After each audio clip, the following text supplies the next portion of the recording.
welcome to the Workshop Therapy Podcast. I'm your host, Andrew, and joining me today is Antonio Stradivari himself, Mr. Michael Doran, multiple award-winning luthier, right?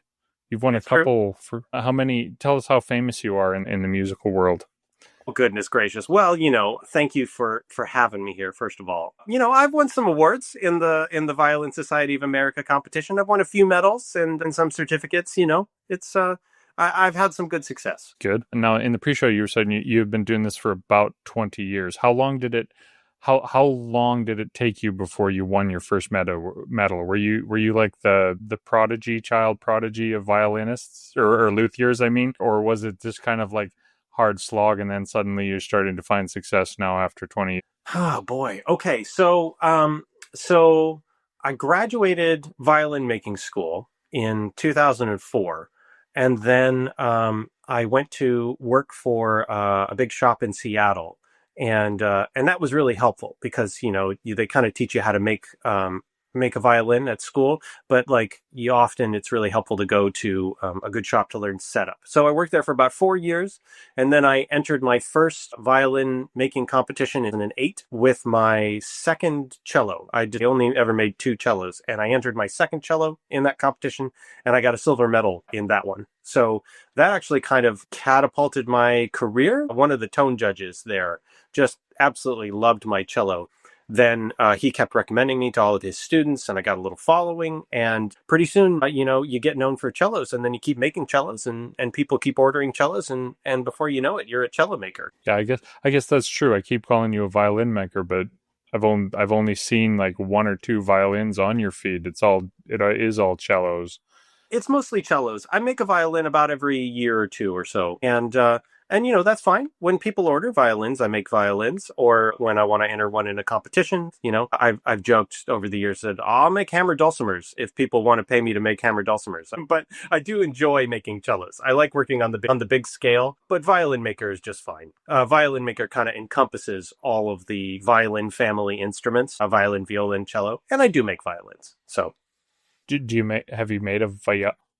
I have. It's been a while. The last viola I made was, oh goodness, 2010. I made about 5 violas over the course of my career, and I made a quartet for the competition in 2010. So I made 2 violins, a viola, and a cello that all kind of went together as a matched set. But yeah, since then I haven't made any violas. There hasn't been much call for it. Sometimes, violas are tricky because they have to be the right size. There's bigger size difference between models of viola than there are between cellos or violins.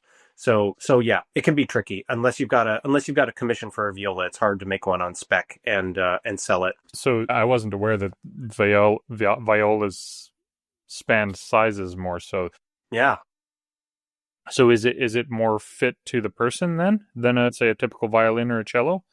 Well, so somewhat. Basically, the problem is that cello and a violin vary somewhat in their length, right? We'll just talk body length for a second, but they're about the right size for the range of notes they play. Violas sort of range in length, just the body length, from about 15.5 inches to about 18 in length on the body. But really, if you look at the range of notes that they play, they really should be about like 22 inches, the body. But the problem is that nobody can play a 22-inch viola under their chin. It's just too long. Got So, orangutan arms to do that. and when they were invented, there were big violas and little violas, and a lot of the big violas were played on your lap like a tiny cello. So you could make them huge and still be playable.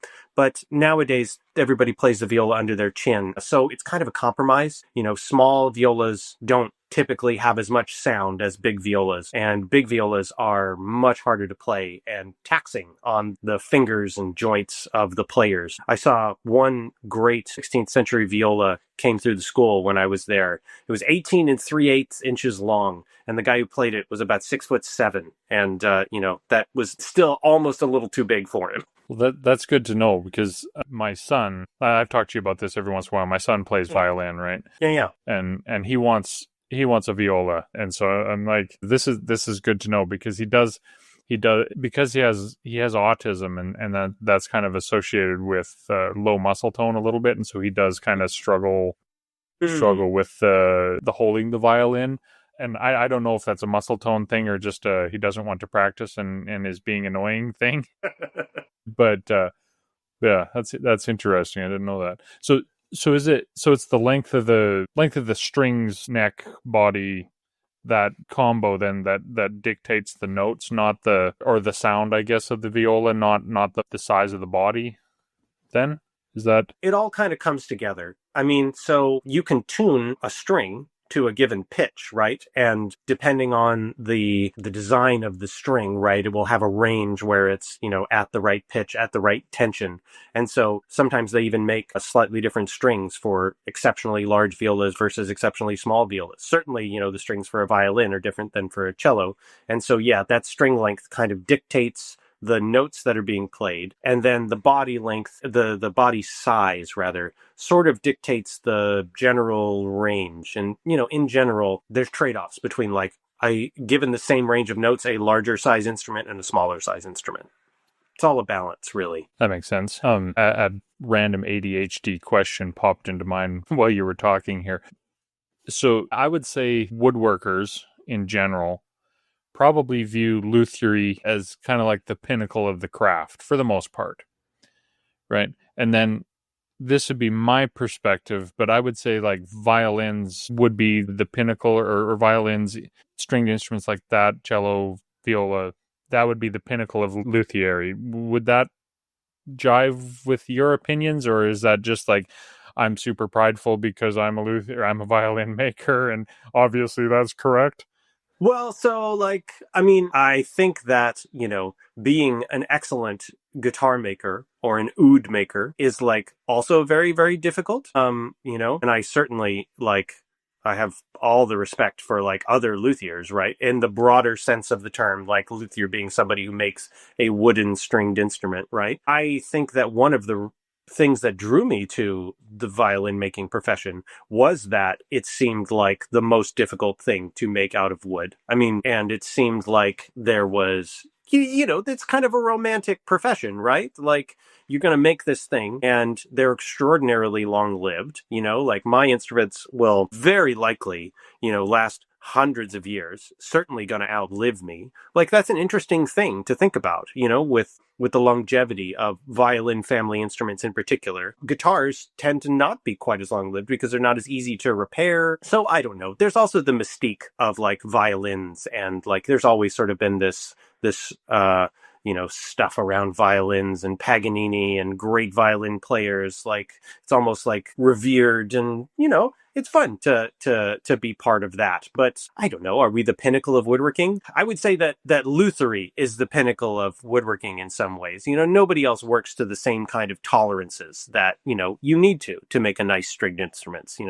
Tenths of a millimeter is about the precision that wood can be worked to, right? Because it moves almost that much. So just with humidity. So yeah, you're at that edge for sure. Yeah, just speaking to your long-lived instruments there. I don't know if I've talked to you about this or not, but I have in my possession, I have a violin from, let's see, it came across from Europe in the early to mid 1700s, Oh wow. or late 1700s, somewhere around there. It's been in my family for like 5 or 6 generations now, and it's do you know Jacobus Steiner? Uh-huh. So there's we haven't got it officially evaluated or officially checked over yet, or whether it's like one of his legitimate ones or if it's a like Hmm. a knockoff. Interesting. But it does say it is one of his. Uh-huh. But it's been ruined. Sometime in the early 90s, one of my great grandparents pulled the pegs out and put metal tuners on it. Uh-huh. So it was ruined. Well, But there's almost nothing that will actually kill a violin at this point. Just about everything can be repaired, and the wizardry that goes into violin repair is quite amazing. Maybe violin repair is the pinnacle of woodworking. Like it's actually much harder than making a new instrument. It's sort of like repairing an old house versus building a new house. When you build a new house, you can make everything square and plumb and all that. But repairing a funky old house and trying to, like a historic house, trying to preserve originality or even do it in the way that like the original craftsperson did, that's significantly harder. So, when I worked at the shop, we did repairs and restoration on old instruments. And so that kind of thing, like removing metal tuners and repairing a peg box, or, patching instruments that have been damaged, repairing cracks, that all happens, and it's a key part to the longevity of violins. It's why they can last 400 or 500 years, because they're easy to take apart and put back together. Yeah. Also, I was going to say, when you said it's more difficult, it's because like you obviously don't want to spend. How long does it take to make a cello top? Oh, A a couple cello weeks, top. sort of thing, or? Geez, I don't know. Well, the top takes longer than the back, because there's the bass bar and the F holes and all of that. It's softer wood, so it's easier to carve, but so there's less time there, but there's more pieces. So I would say, if I had to guess, maybe 2 weeks for the top, something like that, and maybe like a week for the back, kind of rough estimate. So you could take 2 weeks, make a cello top, and then at the very last moment screw it up and it's wrecked, right? Yeah. Mm-hmm. And you throw it out and you start again. Whereas Yep. if you're repairing something Yeah. and you screw it up, it's just destroyed, Mm-hmm. right? Yeah. Yeah. I mean, one particularly valuable instrument we worked on when I was at the shop, we did a full restoration job on it. And my part was the ribs. And there were literally, not exaggerating, 100 cracks in the ribs. And so every day for 3 months, I would come to work, I would open up a crack, glue it closed, clean it out, glue it closed, and then, let it dry. And then I'd come back for the next one every day. And yeah, I spent 3 months just on the ribs. Now, how long does it take me to grow a rib structure? 3 4 days, 5 days the most, so like I could have easily made another rib structure in that time, but because it's an old antique, because there's historic value to it, it's worth taking the time to fix it, and to fix it well. Yeah, kind of on that note and that idea. There's a guy was in your neck of the woods. I don't know if you've seen the Tally Ho, Samson Boat Co. No. So he's in was in Port Townsend. Oh yeah. And he bought this old wooden sailing boat for $1 called the Tally Ho, and he spent the last 7 years rebuilding it, Mm-hmm. right? Mm-hmm. And he just released a video a couple days ago about how much of this boat is actually original and how much is completely replaced, right? Mm-hmm. Right. The ship of Theseus. Exactly. Yeah. When's it a new boat?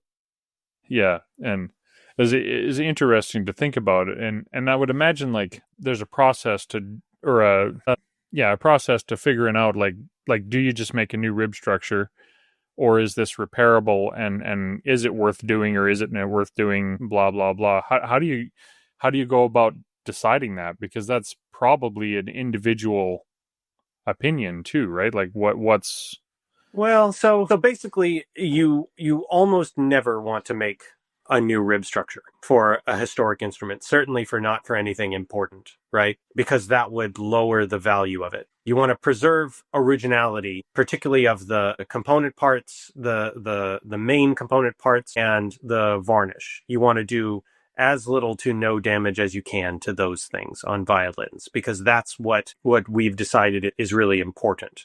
And then there are certain other things that are less important that get replaced over time, like, necks instead of scrolls. Like the scroll is very important, but the original neck we've deemed it not terribly important, because most of them have been replaced anyway. Fingerboards get replaced all the time. Pegs get replaced all the time. Bridges, posts, all that kind of stuff. We've said, okay, that's fine. We're going to replace those and it's no big deal. But, it was, the cello that I worked on for 3 months, I think it was worth almost $700,000. So it was very much worth the money to pay me to clean and glue all those cracks and make the rib structure whole again, right? And preserve that originality, versus, destroying some piece of a historical thing and having a brand new sparkly rib structure that probably wouldn't have looked right anyway. So when you're doing that, is that all hide glue then? So it's all reversible, Yes. or is it like a conservation grade something else, epoxy type of stuff? Or No, the hide glue is the glue of choice because of its reversibility. I mean, epoxies and stuff are basically only used in like disposable pieces. Like it's okay to like take epoxy and glue a carbon fiber reinforcement in a neck because the neck is a consumable, right? It will get chopped off someday and regrafted onto a scroll, right? So that's really the only place where epoxy is appropriate in violin making. And probably there is somebody out there who would say, that's not appropriate. I bet we could find somebody who would disagree with that. Personally, I think it's fine. Yeah, certainly in cracks and things like that, the only glue that's appropriate is hide glue. Yeah, and it does the job better than anything else, and it's reversible. So someday in the future when something needs to be re-repaired, the next repair guy will thank you. I've certainly come across some repairs where the last guy didn't use hide glue and I did not thank him. he used black electrician tape to hold it together. Yeah, yellow glue, tops glued on with yellow glue. Man, it's just such a mess. But That is reversible though. I mean, it's a bit more reversible than epoxy, and I've certainly reversed some of it. But yeah, you can technically dissolve the PVA glue with water and some mild acids. It can come apart, but yeah, it's kind of contaminated the gluing surface, so it's not ideal. Yeah, well, that's what I was going to say. Is like I've reversed PVA glue joints with a heat Mhm. gun. But when you're talking about what's the thickness of a violin top, eighth of an inch. Yeah, well, depends on where in the top, but like the edge could be about 4 mil thick, and maybe other parts could be 2.5 mil. So yeah, thin, So somewhere between like a delicate. little over an eighth to under an eighth of an inch thick, and Hmm. blast that with a 500-degree heat gun. I imagine that would Oh be no, pretty hard no, to no. hit. Well, and that, and you probably burn the varnish too. So. Well, let's be honest. If you're blasting a violin with a heat gun, you're probably going to hit that top with a random orbit sander and spray it with some polyurethane anyway, right? Don't do it. Don't do it. Yeah, no. So one of the questions, or one of the topics that I suggested we talk about is a couple days ago. I guess a couple weeks ago now. You were busy distressing a top, and so would you mind kind of like giving me a timeline of construction for a top on a cello? You said it takes about 2 weeks to make one, and Yeah. then what does it take you for another couple weeks for finishing, or a week? So basically, I break it down start to finish. The process of making a cello takes me about 4 months or so. The varnishing process takes about 6 weeks. A bunch of that is waiting time, waiting for the wood to oxidize in my light cabinet. Taking it from the sort of like bright white woodwork to like a nice golden brown sort of hue before you add the varnish. And then each coat of varnish takes about 24 hours in between coats. So, and I do like somewhere between like 5 and 7, 8, something like that. So, it's a full week of varnishing. And then it's about 2 to 3 weeks of antiquing ish, something like that. But that's antiquing the whole instrument. And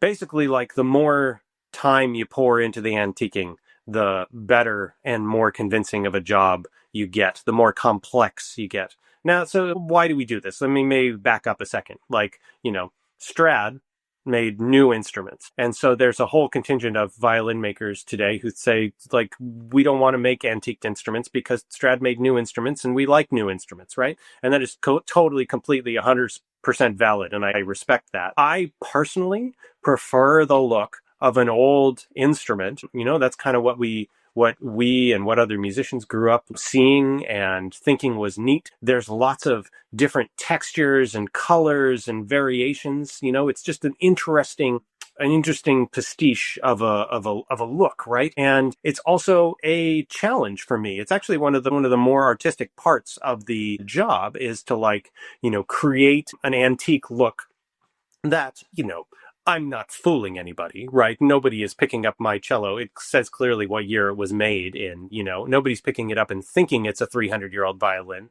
but looking at it and saying, oh, this is like somehow a cello would wear, right? Like, and cellos wear differently than violins. And so, making a study of that is kind of fascinating and interesting. And how many layers of antiquing do I do on the top? I mean, at least a dozen, something like that. Different layers of, applying different effects, adding different patinas, doing little nicks and dings and chips and scratches and, all sorts of things to get the sort of complete look that is pleasing and interesting. And also so that, the first time the player drops something on the instrument and puts a ding in it, they don't feel so terrible. It's just one ding among hundreds, versus like that first scratch you put in the new car. That is just, darn it.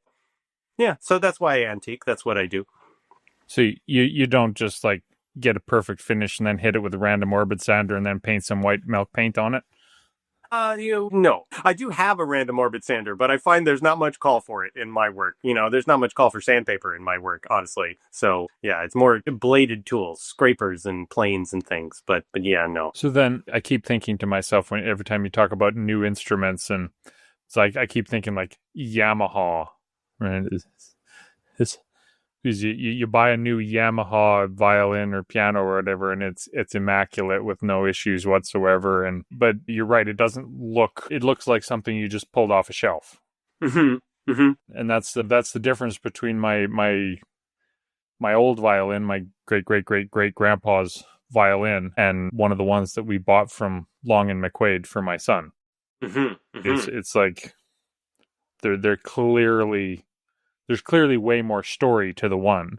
Yeah, and exactly. The other one's got stickers on the neck to show you where you put your fingers. Uh-huh. Which is good for when you're starting out. I mean, the different levels of violins sort of fill different niches in the market, right? Which is great. Like my instruments are never somebody's first instrument, right? And they shouldn't be. Right? There should be some student instruments that, that are more inexpensive to help people get started and to learn on, and they should be set up really well so that you develop good habits, right? But like they need to be at a price point where new clients can get into the market and decide whether or not they like it. I mean, nobody walks into, a violin shop and buys a Strat as their first violin. It's just, it would be ridiculous. So, well, I guess unless they're a collector or something, but then they don't play. But, and the difference also is that like, there's like CNC made violins that have never been touched by human hands. There are factory grade instruments that are made on an assembly line, where each person makes individual parts all day, the same parts, and then one person puts them together. There's things like that that are then finished by one person,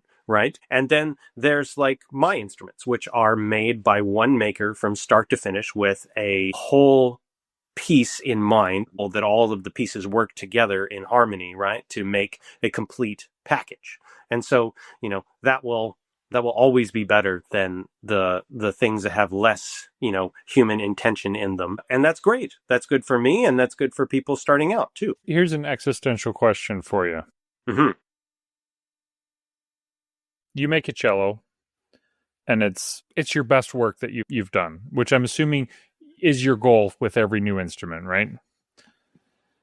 Okay, so your next cello here is the best one you've ever done, and now you've been given an option. You can sell that for whatever you want price, and somebody who will play it wants to buy it, or somebody who will collect it and never touch it again will buy it. Which one are you going to sell it to? Yeah, I mean, whoever has the desire, I'm going to make and gives me the check.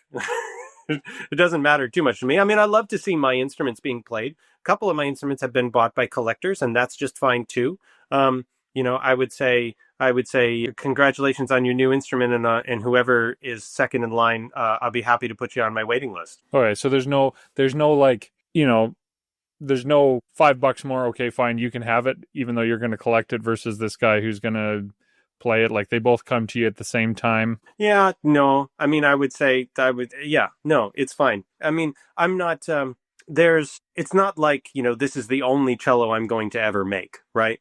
And there are plenty of my instruments out there making music. And it's wonderful that they're out there making music. And I feel like, in the end, that's what I want them to do. And I gain such enjoyment from going to concerts and hearing my instruments played by great players. I mean, that is the best, right? That is amazing. But like, if a collector wants to buy one of my instruments, that's fine too. Like, I don't mind. You know, and a lot of collectors, put them on the shelf, or they also like loan them out to players. These are incredibly long-lived things, right? Like, even if something is in a collection, it probably won't be in that collection forever, right? Like, it's going to be played at some point, or yeah, no, it's fine. I don't have a strong preference, really. No, because yeah, If it for were me, if it were my only cello that I ever got to make, if I got to make one, I would want it to be played. But it's not. So this is a repeating game here, right? So I'm going to make another one. okay, fair Yeah. enough. Actually, a number of years ago, a friend of mine had a collector buy a quartet from him, but he decided that he didn't really want to make cellos anymore. And so he made the collector two violins and a viola, and then he recommended that I make a cello to complete the set for the collector. And I was so honored that, like, he thought that like my instrument would fit well in the collection, and the collector was really pleased, and now he's got he's got a quartet, and that's fantastic. I'm honored that my instrument is out there in that collection. That's collections for me are always kind of an interesting thing to think about because it makes me sad when I see like a hand plane or something that's just screwed to a wall. Mm-hmm. Like I feel like I guess I can see your point with collecting an instrument is going to be loaned out to somebody who's going to play it potentially. Mm-hmm. But I almost feel like you're limiting the soul of the thing Mm. by putting it in a glass box or in a display case and not using it. Well, so, this is an interesting question. And I take your point for sure. And there is something to, like, these, in the end, like, I don't consider myself an artist, right? I consider myself a craftsman. Like, I make tools that other people use to make art. And, maybe at some, occasionally, the craft that I do verges on art. There are some artistic aspects to it, but it's not art the same way that, like, someone making music is art, right? So I see the corollary with tools, that like tools are made to be used, therefore violins are tools that are made to be used to make music. But the thing is that there are so many being used that I don't think it's really any great tragedy to set a few aside as like great examples.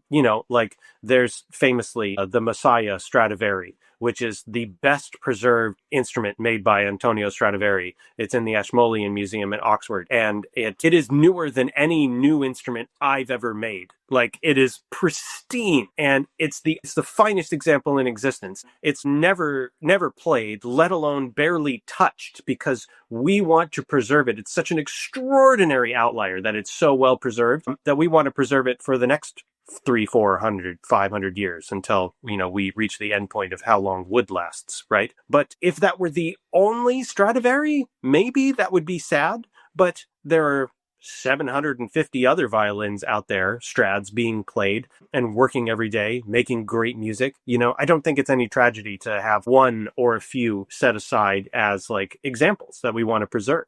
Because, well, from using a hand plane, using a tool does wear it, and it does wear it out in some ways. And so, there are some hard-working instruments out there, that are showing their age. 500-year-old instruments now are much more fragile than the 400-year-old instruments. So who knows what's going to happen in another 100 years? Maybe the 400-year-old instruments that are doing so well now will be, a little more fragile. We don't know. Falling apart.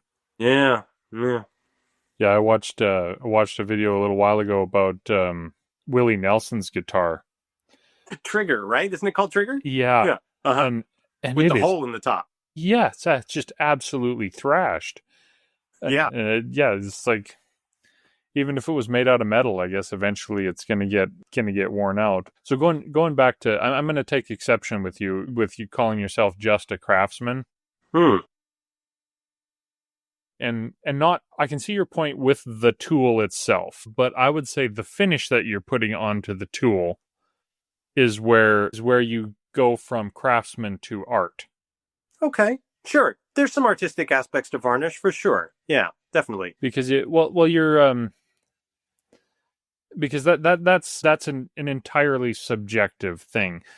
Sure. The sound of your instrument is to some extent subjective, but anybody who's not completely tone deaf can hear the difference between a really, you know, cheap Chinese factory mass produced garbage and a quality instrument. Maybe it takes a real expert to distinguish between a high end Yamaha and one of yours.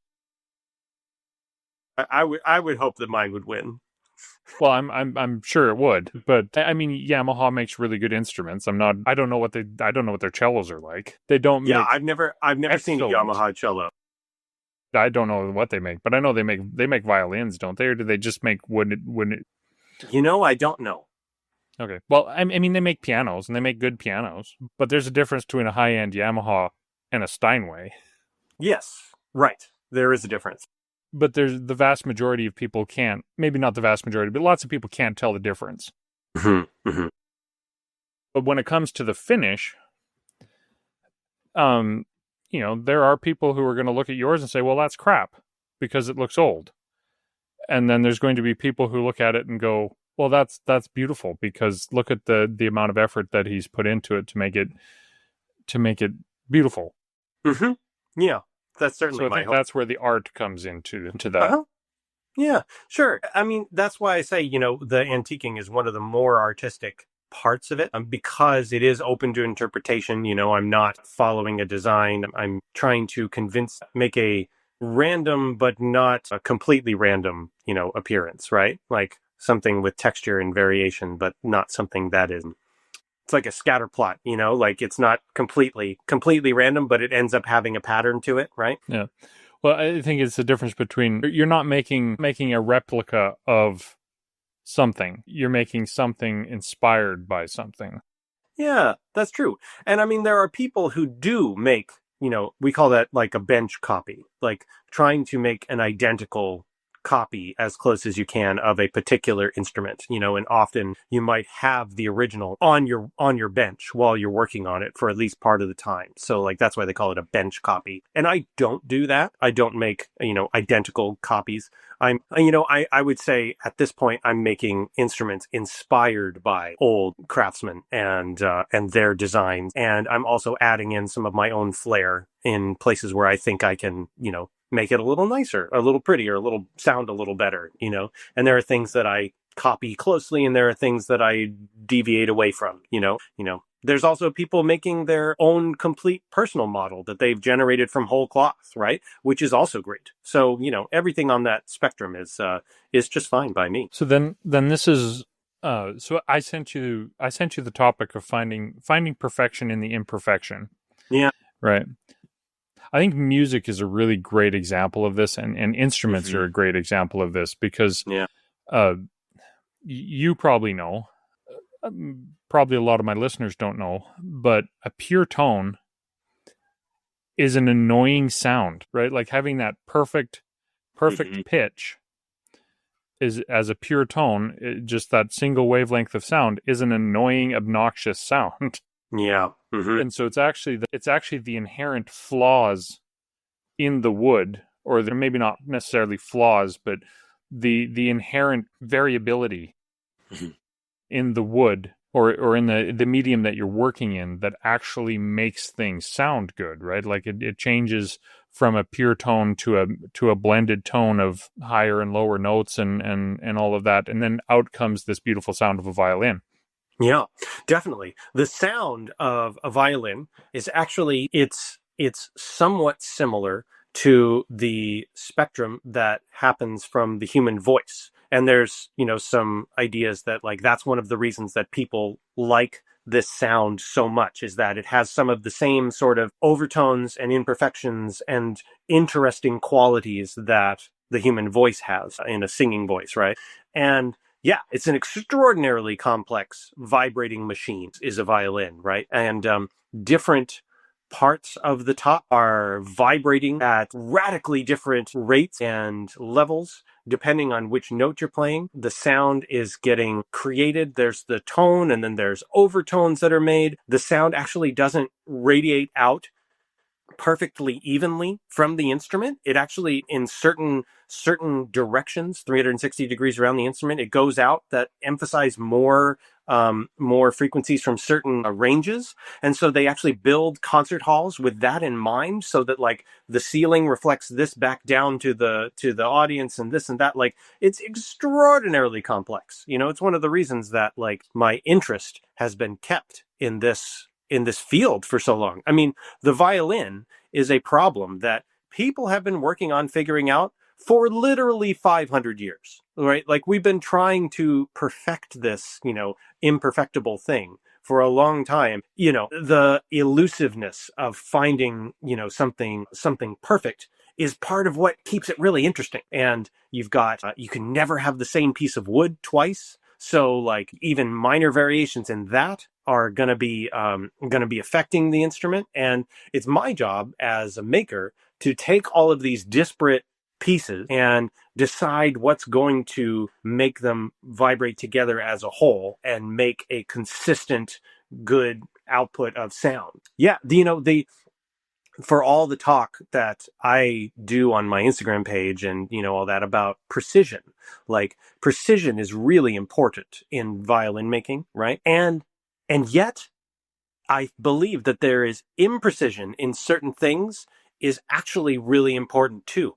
Because if you make something perfectly even, perfectly smooth, perfectly graduated, I think it ends up being a less interesting sound. So, I intentionally put in, variations in the thickness of my instruments in certain spots or whatever, just natural variation, half a tenth of a millimeter here or there. These kind of things make a difference on this kind of scale. And so those small imperfections, quote unquote, they do add up to something that is really pleasing and really interesting. That's the thing about like an antiqued instrument versus a brand new instrument. When they're done well, brand new instruments are fantastic and gorgeous and beautiful, but sometimes they can lean towards being a little bit cold and a little bit uninviting. And so part of what makes the antiqued instrument to me interesting is this warmth, is this imperfection to it that is inviting. It draws me in and asks me to look at it closer, asks me to look for more, right? So do you have a process that you follow then? Obviously you can't just take a piece of wood and go, it's this wide. Like I'm making a table, right? And I could take a piece of plywood, or I could take some boards and I can glue them together, and it's going to be the same whether I use a piece of plywood or whether I use oak or red oak or birch or maple or whatever. It's going to be a flat surface that I can put my plates on. Beyond that, it's all just purely aesthetics. Mm-hmm. That can't be the case with a violin, right? Like, is there a process for Yeah. determining, like, oh, never mind, this piece of wood is a piece of garbage, it's not going to work, throw it in the fireplace, versus, you know, this this is this is the holy grail piece that I've been looking for my whole life. Yeah, for sure. I mean, definitely. I'm very, very picky about my wood. It's the input that in some ways I have the least control over, and in other ways I have a lot of control over, because I can pick it, but it has to be the right piece of wood. So we measure it's okay. Firstly, it has to be the right species. It has to be cut extremely well. It has to be, look good in an appearance, be free of twists and knots to most extent. Some certain small imperfections are okay, but like basically, it's got to be the right piece of wood. It's got to hit that minimum bar. And then we look at the density of the wood. We measure it in sort of grams per square centimeter as compared to water. And so spruce ranges from like zero point 0.3 per square centimeter up all the way to like 0.65. And I'm basically interested in the range that is like 0.36 to like 0.38. And most things that are heavier or lighter than that, I'm not really very interested in for spruce. So a very narrow range. And then within that, we also test you can do tests based on the how fast sound waves travel through the piece of wood. And so we can measure that. And basically all other things being equal, I'd rather have a higher rate of sound transmitting through the instrument. So you can get these things where like the piece of wood is like very stiff or heavy and not very strong. That's kind of the worst of all the worlds. Or you can have something light and weak, and I can kind of work with that. You just leave it thicker. Or you can have something light and still very strong. And that's probably the sweet spot. That's the juice. But again, it's all like a balance between things. It's all you can go too far in one direction or another. So yeah, picking the wood is hugely important. This kind of leads to my final question before we wrap up, because you have to head here soon. Yeah. Going back to how sound comes out of the violin in different ways. Mm-hmm. Mm-hmm. Obviously, the density of the wood, the shape affects that. Is that why violins look like violins and not like banjos? Because obviously a circle is a heck of a lot easier to make. Yeah, Right. So the reason that violins are shaped the way they are is partly due to the age in which they were created, right? It's partly functional. It's a lot functional. The arch shape of the top and the back is a really strong structure. We've made the cutouts in the center bouts so that you can put a bow over it, right? If you didn't have the cutouts in the center, then you would hit the edges of the instrument with your bow, like try and bow a guitar. Like it just doesn't work, right? And so you need that central area to be narrower than the other areas. And it just sort of makes sense to make one bigger than the other. Like somehow people have tried other different ways, but that's just kind of how it works. But yeah, the whole process of making a violin and designing a violin, if you were to try and design it from scratch, is that you want it to be strong, but not too strong. Like if you didn't have the main purpose of the sound holes in the top is to weaken that area in the middle where the bridge sits, the bridge island, so that it rocks back and forth. If you didn't have the F holes in it, it would be too strong and it wouldn't move and you wouldn't get that same movement there at the super high frequencies. So like it's very carefully constructed and designed to be strong enough to withstand the pressures of the strings, but not so strong that it doesn't move exactly when you want it to move. I mean, like I said, it's incredibly complex. I feel like we're just on the cusp in the last 20 years of figuring out exactly how violins work and getting better and better ideas about how they work and how they make sound. It's a tremendously interesting topic, honestly. Yeah, it's so there's a couple things on my bucket list, and making a violin is one of them, and it's going to be a terrible violin, I'm sure. Well, your first violin is never very good. I'm sure Strad's first violin was not very good. Yeah. But I kind of my last question on that, since when you're like electric violins or electric cellos where you just have the neck and like some sort of carbon fiber rib and the strings, the sound coming off that, is that 99% generated just by the electronics, or is that? Yeah, it is. And I mean, and that's why you can pick out an electric violin sound, instantly.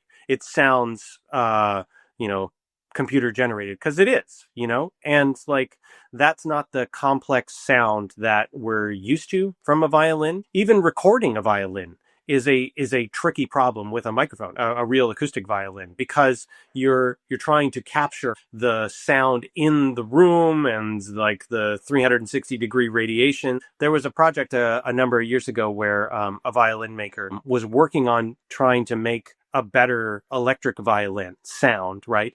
And so he put I feel like it was 36 microphones around an instrument and had the player record every note played at various different levels of intensity, and then trying to sort of generate that into a computer with some AI to make like a program that would spit that back out when you played an electric violin. And it's interesting, but and again, it's not complex and subtle in the way that an actual piece of wood vibrating is. It goes back to that. The computer can generate this exact waveform. And it generates that exact waveform every single time, whereas a real instrument, you have it as perfected as you can, and then you take it from one environment to the next, and the humidity changes by 0.1%, and that changes the instrument.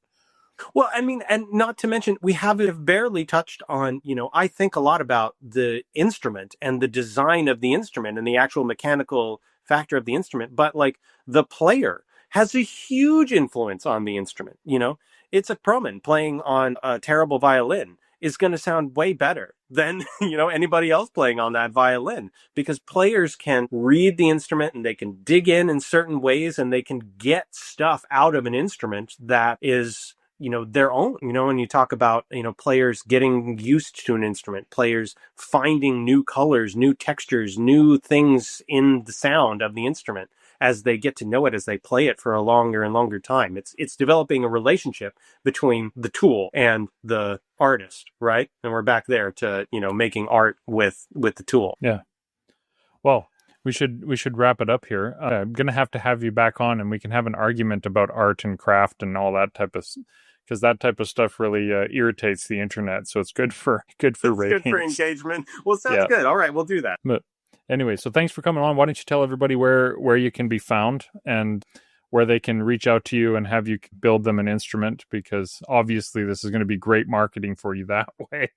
Hey, you never know. But you can follow me on Instagram. I'm at Doran Violin, and I post pictures of my work on there. I've also got a website, doranviolins.com, that you can go and check out if you want to see my instruments and learn a little bit more about me. You're very welcome to reach out via direct message or email. I would love to start a conversation. Sounds good. And with that, we'll head over to the after show. I've been trying to make the Patreon thank you reads more entertaining, and some people have expressed that they really enjoyed them, and a couple people thought they were kind of dumb. But to be honest, they're kind of hard to do, because you have to think of the style at which to do them, and then you have to think about how to do it, and the voice, and the whole, I tried using AI to make a few of them, voice dubbing type of stuff, and it's all in all a lot of time and a lot of effort. So today I thought I just really wanted to take a moment and express how really appreciative I am of especially the founding father patron, because without their contributions and without their initial support, honestly, I don't think I would have carried on this podcast at all. But they gave me the initial push, and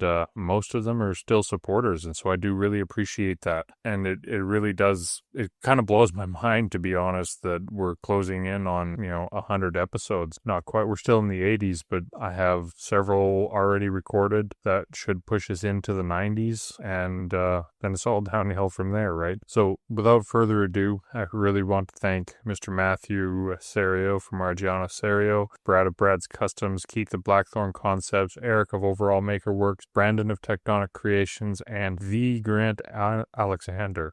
You guys' support really does mean more than I can really say. This podcast exists because of you guys, and your continued support, and all of the patrons' support is extremely appreciated. So with that, I'd also like to say thank you to everybody else who is currently supporting. Caroline, Jeanette Racine, Overall, I already said thanks to Keith of Overall Makerworks, but he's on the list in a couple different spots. The Waffle Beaver, Ed Johns, Miguel Angel Viela, Adam Coonrat, Woodland Iron, Earl the Third, David Wood, Nicole Spagnolo, Stephen Wilson, Dr. Letitia Greer, Dave Bauer, Jill Wright, Ivy Palma, Gordon F. Crago, Joe Vanek, Dr. Clamicha Alameda, sorry if I didn't say that right, Tex, Rebecca Cushions, and J.M. Sullivan Woodworks.